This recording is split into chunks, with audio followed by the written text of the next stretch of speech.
Hi darling. Hello. So పిఠాపురంలో పవన్ కళ్యాణ్ గారు భారీ బహిరంగ సభ పెడుతున్నారు. మరి ఎలాంటి వ్యాఖ్యలు చేస్తారు, మరి ఎలాంటి పరిణామాలు చోటు చేసుకునే ఛాన్స్ ఉంది అనుకుంటున్నారు మీరు? ఖచ్చితంగా పెట్టాలి. ఆయన ఎమ్మెల్యే దాదాపుగా 1 ఇయర్ కాబోతుంది, 10 నెలలు అయిపోయింది. సో అక్కడ ప్రజలు ఓట్లేసి గెలిపించి ఆయనకి అసెంబ్లీలోకి పంపించారు కాబట్టి సభ పెట్టాలి. వాళ్ళ బాగోగులు తెలుసుకోవాలి. అక్కడ ప్రజలందరికీ రోడ్లు వేయాలి, వీధి లైట్లు వేయాలి, అలాగే మంచినీరు కూడా ఇవ్వాలి.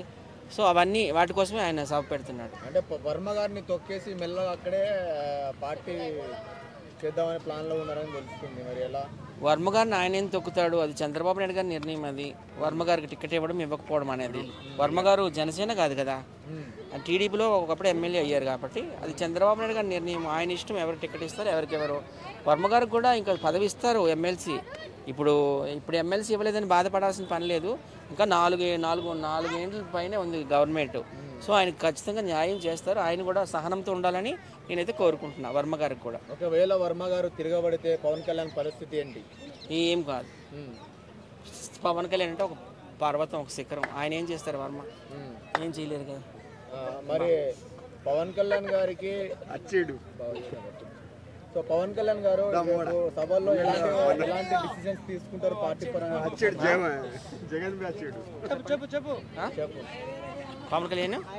పవన్ కళ్యాణ్ గారు ఎలాంటి డిసిజన్స్, ఎలాంటి మాటలు మాట్లాడతారు అని మీరు అనుకుంటున్నారు? ఆయన పిఠాపురం ప్రజలు కలవడానికి వెళ్తున్నాడంటే పిఠాపురం ప్రజలు ఆయన ప్రజల కింద లెక్క కదా. ఆయన ఓట్లేసి గెలిపించారు కదా.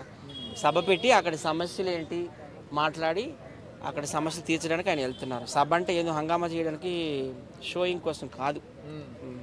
మరి దీని మీద ఒకవేళ అక్కడ ఏమైనా వ్యాఖ్యలు అటు ఇటు మాట్లాడినా రేపు కేపాల్ గారి మాటల్లో ఎలా ఉంటుంది అనుకుంటున్నారు? మరి ఆయన ఏం వ్యాఖ్యలు చేయడానికి వెళ్ళడం లేదు, కాంట్రవర్సీ చేయడానికి వెళ్ళడం లేదు. పిఠాపురం ప్రజలు ఆయన గెలిపించారు కాబట్టి కృతజ్ఞత తెలుపుకోవడానికి ఒక పెద్ద బహిరంగ సభ పెట్టి అక్కడ ఉన్న ప్రజల యొక్క సమస్యలు తెలుసుకొని ఆ సమస్యలను తీర్చడానికి వెళ్తున్నాడు. కానీ ప్రత్యేక హోదా కోసం టీడీపీ హెచ్చరించడానికి ఈ సభ పెడుతున్నారని చాలా మంది నిపుణులు చెప్తున్నారు. ప్రత్యేక హోదా రావాలని అందరూ కోరుకుంటున్నారు.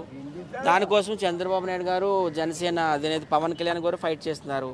ప్రత్యేక హోదా వస్తే మంచిదే కదా, మంచి మంచి పరిశ్రమలు వస్తాయి ఆంధ్రాకి. ఆంధ్రాలో ఉన్న యువతకు కూడా ఉద్యోగాలు వస్తాయి. సో ప్రత్యేక హోదా కోసం వాళ్ళు ఎప్పుడు నిరంతరం ఫైట్ చేస్తూనే ఉన్నారు.